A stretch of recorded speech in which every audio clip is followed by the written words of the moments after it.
এই মুহূর্তের গুরুত্বপূর্ণ আবহাওয়ার খবর। বিহারের ওপরে তৈরি হয়েছে ঘূর্ণাবর্ত সহ মৌসুমী অক্ষরেখা এবং এর জন্যই আগামী ৪৮ ঘন্টার মধ্যে বাংলায় তীব্র বজ্র বিদ্যুৎ সহ ঝড় বৃষ্টিপাতের সতর্কবার্তা দিল আবহাওয়া দপ্তর।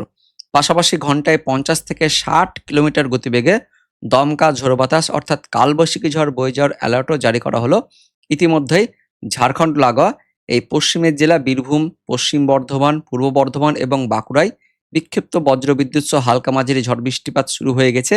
যারা যারা এই ঝড় বৃষ্টিপাত ইতিমধ্যেই পেয়ে গেছেন কমেন্টে জানাবেন। এবং শনিবার রাত থেকে রবিবার ভোরাতের মধ্যে এই ঝড় বৃষ্টিপাত আরও ছড়াবে। মধ্যবঙ্গের জেলাগুলিতে ঝড় বৃষ্টিপাত থাকবে, পাশাপাশি মধ্যবঙ্গ লাগোয়া মধ্য বাংলাদেশ এবং উত্তর বাংলাদেশের দিকেও ঝড় বৃষ্টিপাত থাকবে। তো পরবর্তী সময়ে কোথায় কোথায় ঝড় বৃষ্টিপাত থাকবে আমরা জানবো এই আবহাওয়ার খবরে। পাশাপাশি আরও আপডেট আছে। বঙ্গোপসাগরের তৈরি হয়েছে শক্তিশালী একটি নিম্নচাপ। এই নিম্নচাপটি আগামী এক সপ্তাহের মধ্যে আরও শক্তিশালী হয়ে ঘূর্ণিঝড় হিসেবে ধেয়ে আসতে পারে আমাদের ভারতবর্ষের পশ্চিম পাড় সহ পূর্ব পাড়ের দিকে। তো এই সম্বন্ধেও কি আপডেট আছে সেটা আমরা জানবো এই ভিডিওতে। তবে তার আগে আপনি এই মুহূর্তে এই ভিডিওটি যে জেলা থেকে দেখছেন বা যে এলাকা থেকে দেখছেন অবশ্যই সেই জেলার নাম ভিডিওর কমেন্টে জানিয়ে দেবেন। তো এই মুহূর্তে দেখতে পাচ্ছেন আমরা স্যাটেলাইট থেকে দেখতে পাচ্ছি বীরভূম এবং পূর্ব বর্ধমান, পাশাপাশি কিছুটা বাঁকুড়া এবং মুর্শিদাবাদে বিক্ষিপ্ত বজ্র বিদ্যুৎ সহ হালকা মাঝারি ঝড় বৃষ্টিপাত শুরু হয়েছে এবং বেশি ঝড় বৃষ্টিপাত আমরা দেখতে পাচ্ছি এই মুহূর্তে বীরভূম, মুর্শিদাবাদ, পাশাপাশি পূর্ব বর্ধমান জেলাগুলিতে। এবং পরবর্তী সময়ে এই ঝড় বৃষ্টিপাত আরও বাড়বে। তো কোন কোন এলাকায় ঝড় বৃষ্টিপাতটা থাকবে সেটা আমরা প্রথমেই দেখে নেব। তার জন্য আমরা বৃষ্টি বজ্র এই মোডে চলে যাচ্ছি। তো শনিবার দিন রাত থেকে রবিবার ভোরাতের মধ্যে ঠিক দেখতে পাচ্ছেন মধ্যবঙ্গের জেলাগুলিতে ঝড় বৃষ্টিপাত থাকবে বজ্র বিদ্যুতের সঙ্গে। মাঝারি ভারী বৃষ্টিপাত থাকবে। আমরা একদম নদিয়া থেকে শুরু করব। অনস্ক্রিনে দেখতে পাচ্ছেন এদিকে কৃষ্ণনগর, তার সঙ্গে রয়েছে আসাননগর, বগুলা, তাহিরপুর, শান্তিপুর হালকা মাঝারি বজ্র বিদ্যুৎ সহ ঝড় বৃষ্টিপাত থাকবে। তবে কৃষ্ণনগর, বাহাদুরপুর, নবদ্বীপ, পূর্বস্থলী, সমুদ্রগড়, কালনা, শান্তিপুর এই সমস্ত এলাকাগুলিতে মাঝারি ভারী ঝড় বৃষ্টিপাত থাকবে। তার পাশাপাশি ধুবুলিয়া, বেথুয়াডহরি রয়েছে, তেহট্ট, পলাশীপাড়া, পলাশী, নাজিরপুর, নওদা, বেলডাঙ্গা, হরিহরপাড়া, করিমপুর, ডোমকল, রানীনগর, নরসিংহপুর, মুর্শিদাবাদ, বহরমপুর, ভগবানগোলা, লালগোলা, রঘুনাথগঞ্জ, মুর্শিদাবাদ জুড়ে ঝড় বৃষ্টিপাত থাকবে শনিবার রাত থেকে রবিবার ভোরাতের মধ্যে। পাশাপাশি মির্জাপুর, সাগরদিঘি, তার সঙ্গে রয়েছে নবগ্রাম, গোকর্ণ, খড়গ্রাম, কান্দি রয়েছে, বড়োয়া রয়েছে, রামপুরহাট, পুরো একদম ঝাড়খণ্ড লাগোয়া এদিকে বীরভূম সহ পূর্ব বর্ধমান এবং পশ্চিম বর্ধমান পুরো জেলা জুড়ে ঝড় বৃষ্টিপাত থাকে। ইতিমধ্যেই বীরভূম এবং পূর্ব বর্ধমানে ঝড় বৃষ্টিপাত চলছে। পাশাপাশি এদিকে বড়োয়া রয়েছে, কান্দি বললাম, তার সঙ্গে লাভপুর, আহমেদপুর, সাঁইতিয়া, মহরিয়েশ্বর, মল্লারপুর, সিউড়ি, দুবরাজপুর রয়েছে, কামালপুর, বোলপুর, মঙ্গলকোট, ঘুষকরা, কয়রাপুর, গলসি, বুদবুদ, কাকসা, সোনামুখী, ইন্দাস রয়েছে, বর্ধমান শহর, বরশুল, মেমারি, পারিহাট, সিঙ্গারকোন, কালনা, পান্ডুয়া সব এলাকা জুড়েই মাঝারি ভারী ঝড় বৃষ্টিপাত থাকবে। এবং পাশাপাশি এদিকে ১০গড়া অর্থাৎ হুগলির মধ্যেও থাকছে তারকেশ্বর, হরিপাল, তার সঙ্গে আরামবাগ, মাধবডিহি এই পুরো এলাকা জুড়ে অর্থাৎ দামোদর যে উপকূল রয়েছে সেই উপকূল জুড়েও ঝড় বৃষ্টিপাত থাকবে। এবং এই নদিয়া, মুর্শিদাবাদ লাগোয়া বাংলাদেশের রাজশাহী, তার সঙ্গে খুলনার মধ্যবর্তী এলাকাগুলিতেও হালকা মাঝারি ঝড় বৃষ্টিপাত থাকছে। চাঁপাইনবাবগঞ্জ, নাচোল, মহাদেবপুর, মোহনপুর, রাজশাহী, চারঘাট, নাটোর, সিংড়া, আহসানগঞ্জ, ঈশ্বরদী, চটমোহর, মিরপুর, বামন্ডি, চুয়াডাঙ্গা রবিবার ভোরের মধ্যে এই পুরো এলাকা জুড়ে ঝড় বৃষ্টিপাত থাকবে। অর্থাৎ মধ্যবঙ্গ জুড়ে এই জেলাগুলিতে ঝড় বৃষ্টিপাত থাকবে। এবং এই মধ্যবঙ্গের জেলাগুলির আশেপাশে রাজশাহী, তার সঙ্গে খুলনার কিছুটা অংশ ঝড় বৃষ্টিপাত থাকবে। ইতিমধ্যে ঝড় বৃষ্টিপাত কিন্তু চলছে। কোন কোন এলাকায় চলছে সেটা আমরা একবার দেখে নেব। এই মুহূর্তের স্যাটেলাইট থেকে যেটা আমরা দেখতে পাচ্ছি ঝড় বৃষ্টিপাত চলছে, তীব্র আকারে ঝড় বৃষ্টিপাত চলছে বর্ধমান অর্থাৎ পূর্ব বর্ধমান, তার সঙ্গে পশ্চিম বর্ধমানের কিছু অংশ, বীরভূম এবং নদিয়া, মুর্শিদাবাদে ঝড় বৃষ্টিপাত থাকবে। এই মুহূর্তে আমরা হালকা মাঝারি ঝড় বৃষ্টিপাত লক্ষ্য করতে পাচ্ছি। মাধবডিহি রয়েছে, জামালপুর, নবগ্রাম, মেমারি, পারহাটি, রুদ্রপুর, বড়শুল, গাংপুর, বর্ধমান শহর, ইদিলপুর, রায়পুর, কারমন, নেরা, ঘলিয়া রয়েছে, ভাতার দেখতে পাচ্ছি, তার সঙ্গে রয়েছে মন্তেশ্বর রয়েছে, মঙ্গলকোট, সিরসা, ঘুষকরা, বেলুটি রয়েছে, কেতুগ্রাম, সালার, কাটোয়া রয়েছে, কান্দি পুরো ঝড় বৃষ্টিপাত চলছে। প্রচণ্ড বজ্র বিদ্যুৎ সহ ঝড় চলছে, তার সঙ্গে তীব্র বজ্রপাত চলছে, পাশাপাশি ভারী বৃষ্টিপাতও চলছে এই সমস্ত এলাকাগুলিতে। বড়োয়া, কান্দি, খড়গ্রাম রয়েছে, এদিকে তারাপীঠ, মারগ্রাম, বীরভূমের দিকেও প্রচণ্ড ঝড় বৃষ্টিপাত চলছে। রামপুরহাট, কাষ্টগড়া রয়েছে, মল্লারপুর এবং তার পাশাপাশি আমরা দেখতে পাচ্ছি শ্রীবল্লভপুর রয়েছে এদিকে, এবং সাগরদিঘির দিকেও ঝড় বৃষ্টিপাত শুরু হয়ে গেছে। মুর্শিদাবাদের সাগরদিঘি, মোরগ্রাম দেখতে পাচ্ছি আমরা। এই পুরো এলাকা জুড়েই আশুলিয়া রয়েছে, আকালিপুর রয়েছে, পুরো এলাকা জুড়ে বৃষ্টিপাত চলছে এবং এই ঝড় বৃষ্টিপাতটা লালগোলা, ভগবানগোলা, তার সঙ্গে রঘুনাথগঞ্জ, মির্জাপুরের দিকেও থাকবে। অর্থাৎ রবিবার ভোরের মধ্যেই ঝড় বৃষ্টিপাত থাকবে। শনিবার গভীর রাত থেকে রবিবার ভোরের মধ্যেই এই পুরো মুর্শিদাবাদে ঝড় বৃষ্টিপাত শুরু হয়ে যাবে। পাশাপাশি মুর্শিদাবাদের দক্ষিণ অংশ আমরা দেখতে পাচ্ছি বেলডাঙ্গা, হরিহরপাড়া, নওদাতেও ঝড় বৃষ্টিপাত শুরু হয়ে গেছে এবং নদীয়াতেও এই ঝড় বৃষ্টিপাত থাকবে। তো প্রচণ্ড কিন্তু ঝড় বৃষ্টিপাত থাকবে।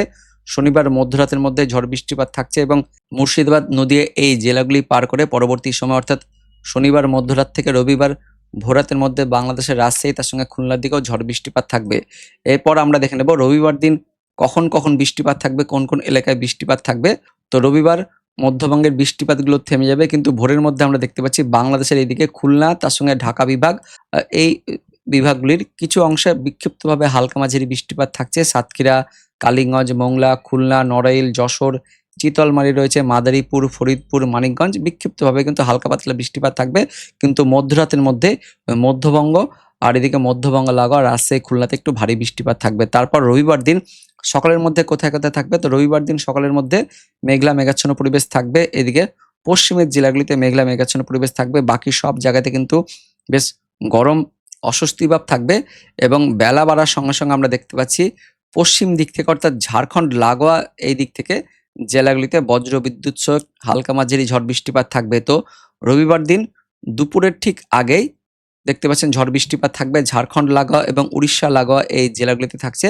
মেদিনীপুর এবং এদিকে ঝাড়গ্রাম এই জেলাগুলিতে রবিবার দুপুরের মধ্যে বজ্র বিদ্যুৎ সহ ঝড় বৃষ্টিপাত থাকছে। বলরামপুর, মানবাজার, বেলপাহাড়ি, ঘাটশিলা, চাকুলিয়া, সারেঙ্গা রয়েছে, বিষ্ণুপুর, বাঁকুড়া, ইনপুর, তার সঙ্গে শালবনী, ঝাড়গ্রাম রয়েছে, চন্দ্রকোনা, কতুলপুর, সোনামুখী, দুর্গাপুর, শালতোরা, হুড়া রয়েছে, পুরুলিয়া, পুরো এদিকে পুরুলিয়া, বাঁকুড়া, ঝাড়গ্রাম, পশ্চিম মেদিনীপুরে রবিবার দুপুরের মধ্যেই ঝড় বৃষ্টিপাত শুরু হয়ে যাবে এবং যত সময় গড়াবে ততই এই ঝড় বৃষ্টিপাতে কিন্তু উড়িষ্যা লাগোয়া জেলাগুলিতে অর্থাৎ পশ্চিম মেদিনীপুর, পূর্ব মেদিনীপুর, তার সঙ্গে বাঁকুড়া, এদিকে হাওড়া, হুগলি জেলাগুলিতে ঝড় বৃষ্টিপাত শুরু হয়ে যাবে। তো দুপুরের মধ্যে পশ্চিম দিক থেকে ঝড় বৃষ্টিপাত থাকবে এবং পশ্চিম মেদিনীপুর আর পূর্ব মেদিনীপুরে ব্যাপক বজ্র বিদ্যুৎ সহ তীব্র ঝড় বাতাস থাকছে এবং পাশাপাশি ভারী বৃষ্টিপাতও থাকছে।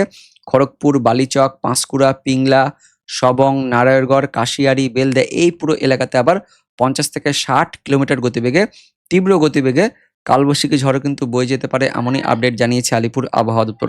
তো দেখতে পাচ্ছেন রবিবার দিন 10 তারিখে দুপুরের মধ্যে পশ্চিমের জেলাগুলিতে তীব্র ঝড় বাতাস থাকবে, কালবৈশাখী ঝড় থাকছে এবং পাশাপাশি কলকাতা, হাওড়া, হুগলি এই জেলাগুলিতেও তীব্র ঝড় বাতাস থাকছে। উলুবেড়িয়া, তমলুক, ডায়মন্ড হারবার রয়েছে, বারুইপুর, কলকাতা শহর, গঙ্গাধরপুর, ভাটপাড়া, দশগড়া, আরামবাগ, গোপালনগর, কতুলপুর পুরো এলাকা জুড়েই তীব্র ঝড় বাতাস থাকবে এবং যত সময় গড়াবে অর্থাৎ দুপুরের পর থেকে যত বিকেলের দিকে যাবে তত কিন্তু এই ঝড় বৃষ্টিপাত দক্ষিণের জেলাগুলিতে অর্থাৎ দক্ষিণ 24 পরগনা, তার সঙ্গে উত্তর 24 পরগনা এবং পাশাপাশি বাংলাদেশের এদিকে খুলনা বিভাগের দিকেও ছড়াবে এবং আবারও বিকেল থেকে সন্ধ্যের মধ্যে ওই ঝাড়খণ্ডের দিক থেকে বজ্র বিদ্যুৎ সহ ঝড় বৃষ্টিপাত প্রবেশ করবে মধ্যবঙ্গের জেলাগুলিতে, যে কারণে আবারও রবিবার দিনও মুর্শিদাবাদ, বীরভূম জেলাতে বজ্র বিদ্যুৎ সহ ঝড় বৃষ্টিপাত থাকবে। ঠিক সন্ধ্যে রাতের মধ্যে এই ঝড় বৃষ্টিপাতটা থাকছে রামপুরহাট, সাগরদিঘি, রঘুনাথগঞ্জ, তার সঙ্গে রয়েছে মুরারই, শ্রীবল্লভপুর, পুরো মুর্শিদাবাদ এবং বীরভূম জেলাতে থাকছে। পাশাপাশি মালদা জেলাতেও ঝড় বৃষ্টিপাত থাকবে এবং রবিবার রাতের মধ্যে এই ঝড় বৃষ্টিপাত আবারও বাংলাদেশের দিকে যাবে। বীরভূম হয়ে মুর্শিদাবাদ হয়ে সেটা বাংলাদেশের রাজশাহী এবং খুলনা বিভাগের দিকে যাবে। তো রাতের মধ্যে ঝড় বৃষ্টিপাত থাকবে এবং পরবর্তী 24 ঘন্টায় ঝড় বৃষ্টিপাত দক্ষিণবঙ্গের উপকূলবর্তী জেলা সহ মধ্যবঙ্গের জেলাগুলিতে থাকছে। পাশাপাশি বাংলাদেশের মধ্য বাংলাদেশ, পাশাপাশি দক্ষিণ বাংলাদেশের যত ডিভিশন রয়েছে সমস্ত বিভাগগুলিতে ঝড় বৃষ্টিপাত থাকছে। তো বন্ধুরা, এই হচ্ছে এই মুহূর্তের আবহাওয়ার খবর। পাশাপাশি আরও একটি গুরুত্বপূর্ণ আপডেট আছে, যেটা বলা হচ্ছে বঙ্গোপসাগরে নতুন করে শক্তিশালী নিম্নচাপ তৈরি হচ্ছে এবং এই নিম্নচাপটি ধীরে ধীরে আরও শক্তি বাড়িয়ে ঘূর্ণিঝড়ে পরিণত হতে পারে, যার ফলে সামনের সপ্তাহের দিকে মোটামুটি 15-16 তারিখের পর থেকে একটি ঘূর্ণিঝড় রূপ নেবে এবং সেই ঘূর্ণিঝড়টি আরও শক্তিশালী হয়ে সেটা ঘূর্ণিঝড় অর্ণব নাম নেবে। তারপর সেটি আমাদের এই দক্ষিণ ভারতের দিকে কিন্তু আছড়ে পড়তে পারে। 15 তারিখের পর থেকে এর প্রভাবটা কিন্তু শুরু হয়ে যাবে। তো আপাতত আমরা দেখতে পাচ্ছি এটা অনলাইন সিস্টেম থেকে এটি দক্ষিণ ভারতের পশ্চিম দিকটাতে অর্থাৎ আরব সাগরের দিকে যাচ্ছে কিন্তু এটা আবার পরবর্তীকালে দিক ঘুরিয়ে আমাদের বঙ্গোপসাগরের দিকেও আসতে পারে। এই যে জিএফএস মডেল থেকে আমরা দেখতে পাচ্ছি এটা কিন্তু দিক পরিবর্তন করে ঠিক আমাদের বঙ্গোপসাগরের দিকে আসার পর সেটা বাংলাদেশ হয়ে দেখতে পাচ্ছেন মায়ানমারের দিকে আসবে এবং পরবর্তী সময়ে যে আমরা দেখতে পাচ্ছি এখন যা আপডেট যেটা শক্তিশালী হয়ে আমাদের পশ্চিমবঙ্গ এবং বাংলাদেশের দিকেও আসতে পারে। ফলে এটা কিন্তু এখনো পর্যন্ত ঠিক হয়নি। দুটি মডেলে দুরকম দেখাচ্ছে। একটি মডেলে দেখাচ্ছে আরব সাগরের দিকে যেতে পারে এবং অন্য একটি মডেল দেখাচ্ছে আমাদের পশ্চিমবঙ্গ বাংলাদেশের দিকেও এই তীব্র ঘূর্ণিঝড় কিন্তু আছড়ে পড়তে পারে। তো এটা হচ্ছে এই মুহূর্তের আপডেট। পরবর্তীকালে এই সম্বন্ধে নতুন আপডেট এলে অবশ্যই কিন্তু আমরা ভিডিওতে আপনাদের জানাবো। তো এটা হচ্ছে এই মুহূর্তের আবহাওয়ার খবর। পরবর্তীকালে এই সম্বন্ধে নতুন কোনো আবহাওয়ার খবর এলে অবশ্যই কিন্তু আমরা ভিডিও করে আপনাদের জানিয়ে দেব। তো দেখা হচ্ছে পরবর্তী আপডেটে। ততক্ষণের জন্য ধন্যবাদ।